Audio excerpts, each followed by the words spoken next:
Hello, Professor and class. Welcome to my book review of Under a Painted Sky by Stacey Lee.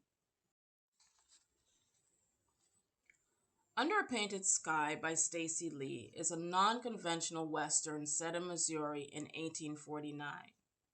It is told in the voice of a 15-year-old Chinese-American girl.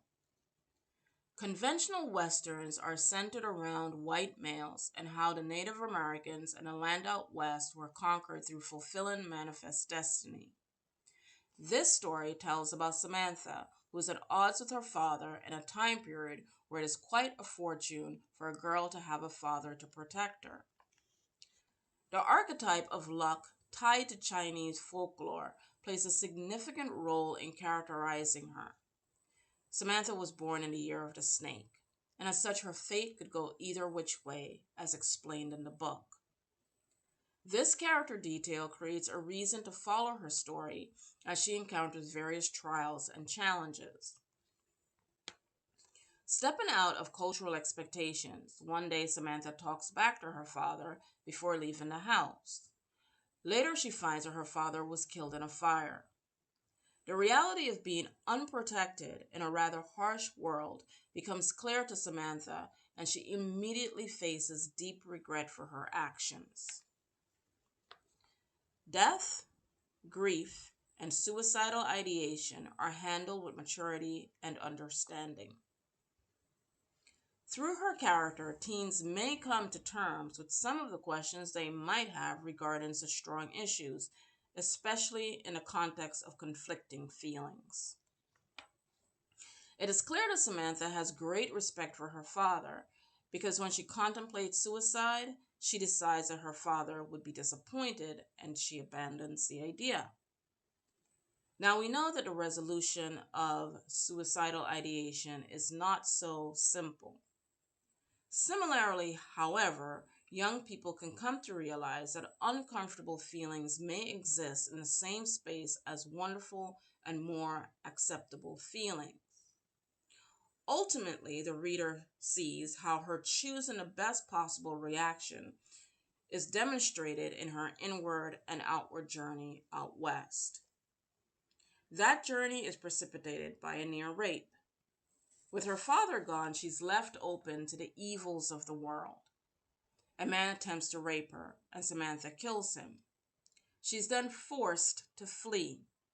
She dreams of going to New York. Her plan is complicated because she ends up traveling with a runaway enslaved girl. Both decide to disguise themselves in order to fit in with the rough and tumble West.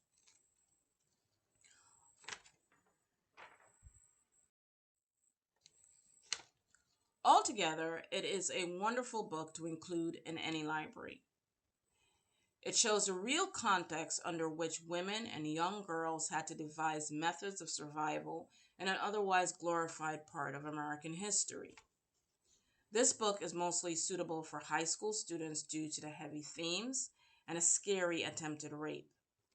It is a coming of age story as well, and it shows that the main character asserts and finds herself by telling her father, "I'm not a child anymore." Later, as stated, she is thrust into an unforgiving world where she must protect herself and her new friend, so she really has to grow up quickly. The book also includes a musical motif that would appeal to young adult readers. The character is more than a series of unfortunate events that happen to her. She has hopes and dreams of making music. Also interwoven in the book are strong allusions to Chinese folklore, Shakespeare, and Greek mythology. The writing is fluid. The book builds background and appeals to students who would recognize and appreciate the references. The interest of the book is in the different vantage points and possibility of making one's luck, taking life into one's own, and deciding on a future of one's making. In addition, the book can be found in different formats and ranges of prices, from Kindle for $9.99, softcover for $11.99, and hardcover for a whopping $17.99, but it's worth it. I really like this book, and I recommend it for students looking for historical fiction with a twist, It's also a perfect pick for young people who are looking for narratives about the West that show something other than cowboys and Indians and the Native Americans losing the West.